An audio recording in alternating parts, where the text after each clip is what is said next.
Everybody. We are back from the dead. It's good to see everybody here again. We are alive. We are well. It's good to see you all here once again. Once again, I am Nick. We also have Brendan in the house here this evening because we have lovely breaking news regarding Alex Verdugo. So we just found out that the first big move for Craig Breslow as GM, baseball ops president, is to trade Alex Verdugo to the New York Yankees. Brendan, help me out here. I'm in a world of shock. Yeah, I definitely had a feeling Verdugo was on the block from July on. I had a feeling that they were going to move on from him. Once September and late August hit, I knew that he was going to be traded when we saw Wilyer Abreu playing meaningful innings and looking pretty well in the box and then with a pretty good arm. So it was only a matter of time. But over to New York, I didn't really see that one happening. I heard a couple rumblings during the trade deadline from this past offseason, or this season rather, that the Yankees were interested in Verdugo. Now, I find this move shocking because that's your rival that you're dealing with right here. So, number one, it goes to show you how much the Red Sox do not give a damn about trading Alex Verdugo to the Yankees. I mean, they just don't. They were just like, good riddance, sayonara, get lost. Yeah. But it's what you also have in return. And we want to talk about that here right now, too. So the first name up that we want to talk about is the 16th ranked prospect in the Yankees system. His name is Richard. What's his name again, Brendan? Richard Fitz. Richard Fitz, excuse me. Right. We're gonna leave it as the Richard Fitz. I know other people want to be disgusting and have other topics there, but we're gonna keep this professional. Yeah. So Richard Fitz is there, 16th ranked, pretty promising arm, AA numbers right there. What did he do last season for AA? Yeah, so 11-5 with 3.48 ERA, as a starter. You know, he's in that system. I mean, you really only have Drohan right now as a real starting prospect in the farm for the Sox. You don't really have any pitching. So Drohan is really just he's not even really a good name to go off of. Yeah, there's not much in the farm right now. So to stock up, they get one of the arms that was right there. Looking at another player that they also got, that was Greg Weissert. And then the other name was Nick Judice. That's how I'm going to pronounce his name. I apologize if we butchered the pronunciations of them. But that's your deal that you have right there. It's a shocking one that this is what starts it all out here with the Craig Breslow era. I just personally want to say I never was a huge fan of Alex Verdugo. If you remember, folks, this is who your big star guy you got in return for getting rid of Mookie Betts. So it was Alex Verdugo, it was Connor Wong, and Jeter Downs. That's what got you in return for Mookie Betts. So basically right now, you have Connor Wong on your ball club right now. Let that sit in. Yeah, Kige's not even in there anymore. Not good. No, and it really was a fleece. I mean, Mookie's been one of the. It was a salary dump.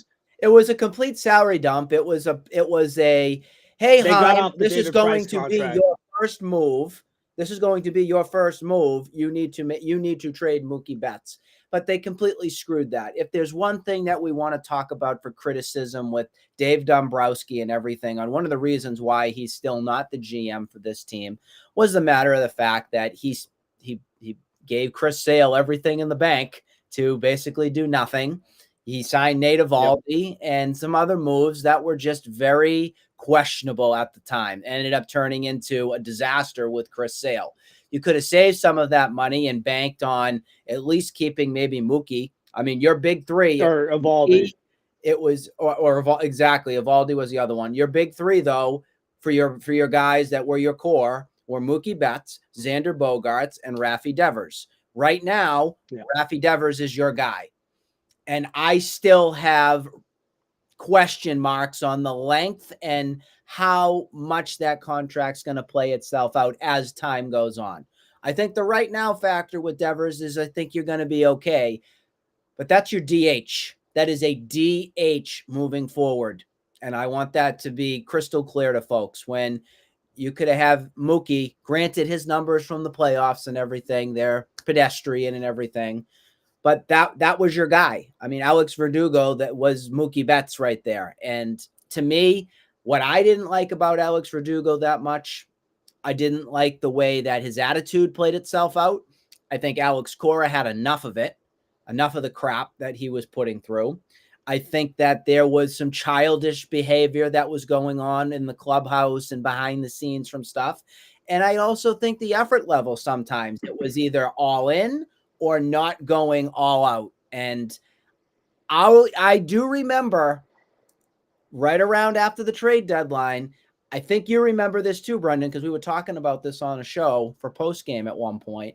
Do you remember there was about a 45-minute exchange between Verdugo and Chaim Bloom on the mound after the game? Yeah, I was right at second base. Yeah. And everybody was trying to figure out what that could have been. What was that about? And I think I think we're dumb if we don't understand what that was all about. Was talking about who's going to be playing here, what they're trying to do with Rafaela, what they're trying to do with Wilyer Abreu. And I'm sure Verdugo was not happy about what the direction of the club was going to be. And I'm sure that he was not a fan favorite in that clubhouse those September days. And Nick, I'm not sure about this return yet. I mean, you turned him into pitching prospects. Your farm has been ranked really highly, but we have harped on it all season in terms of the actual arms in the farm. There's not a lot. Drohan, I'm still not even sure about if he's even that good. I thought you sold high on Verdugo. He was a borderline all-star this year. It really hit or miss was one of the best seasons you've seen out of him in the last couple of years. I thought you sold high and got the most you could have. If this is even that much, they missed on Mookie. They might have missed on Verdugo. We'll wait and see. I'm not going to shed a tear on this. I'm really not. The biggest shock. The biggest shock to me out of this whole thing is going to the Yankees. But I don't like to speculate. I don't like that because I like to shoot from the hip and I like to tell you the truth and what's going on. But I am hearing rumblings that Verdugo was not long for the New York Yankees. I am hearing some news that it could lead to a bigger move, which could really piss off the Red Sox fans quite a bit. And that is Mr. Padre out there, who is Juan. I knew you were going to say it. Juan Soto, because that swing from his on the left side, that guy is destined for 50, 60 home runs on that short porch in right field for the Yankee Stadium. If I was the GM of the Yankees, if I were Brian Cashman, I would be giving everything in the ballpark for Juan Soto to come and play here for the Yankees. I mean, that is a telltale swing for Yankee Stadium. That is not good news for Red Sox fans because that's a guy that could be a big-time difference maker. But we're going to have to see what happens here. I mean, we're at the GM meetings right now with what's going on. This was one of the big to-dos right now. I don't know if this is going to lead to more dominoes to fall, but that's where we're at right now. Yeah, I mean, at this point, I really hope that isn't how it ends up, but it's an arms race, especially in the AL East, especially between the Sox and the Yanks. Couple of embarrassing seasons for both teams. The Sox have really been through it for the last few years. So there's no excuse for them. They have to spend its time. They have to get a big market splash through a trade and then a big market splash through free agency. So this isn't quite the move yet, but it's just setting up room. They want Wilyer Abreu to play right field. Are you okay with that? As a fan, are you okay with it being Wilyer Abreu for right field or Ceddanne Rafaela? Tell me. I still want Belly. That's one of my big targets. We should do a show on who we want. We've done a lot for Zoned In, but I want Belly in the outfield as well. I think Yoshida is the bait to bring in Yamamoto. I agree on that. And then in terms of right field, it could be Sedane, it could be Willier. Those guys have higher ceilings, I feel, than Verdugo. Verdugo, I think, hit his ceiling this year as a borderline all-star. He's a good defender, but I think he's streaky in the plate. Alex Verdugo right now is what you're going to get. You're not going to get anything more than what you have. That's it. That's how I think he hit his ceiling. I think they sold high. I thought they sold high. The last thing I want to mention before we wrap on this is the point that I brought across last night. And I want this to be wrong. I want my take to be wrong, but I want to make sure my take is said so it can become a discussion point for yourself, Brendan, and others that are out there. And my direct words that I said is the only way the Red Sox are going to change their philosophy on what they're going to be doing long-term for their team is if this team no longer has John Henry, Sam Kennedy, and Tom Werner involved. That's how I feel right now as a fan. And I'm sure I am not alone on that take that I just said right there.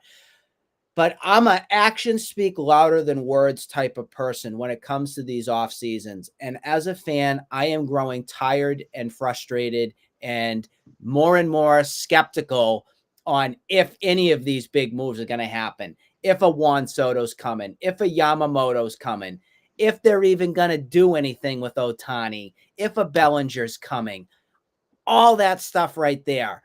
I look at that right now and I say to myself, I prepare myself and I say, oh, that's not going to happen because John Henry's done writing those checks out in his cheapo checkbook. So until change happens, I still look at Craig Breslow as just another Chaim Bloom person. I don't want to have to feel that way, but it's just how I roll right now.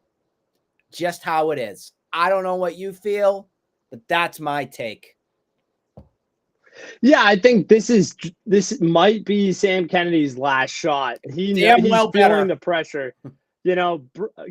Chaim Bloom took the fall, just like Mac Jones took the fall. Like this could be the end of Craig Breslow. I mean, they both start with the same initial, Chaim Bloom, Craig Breslow.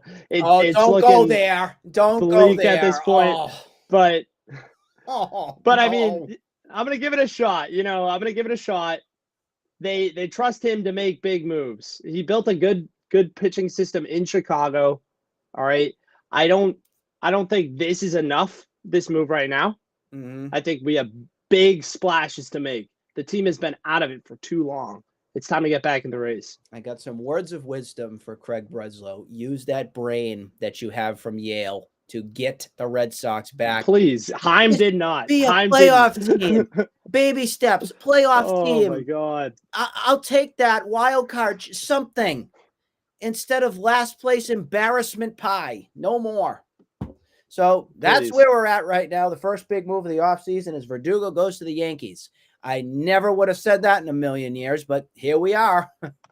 So we'll stay with it this rest of this offseason. And if anything else breaks, Brendan and I will be here or some of the others to talk more about our takes on what we feel, but more to come, hopefully, for the Red Sox.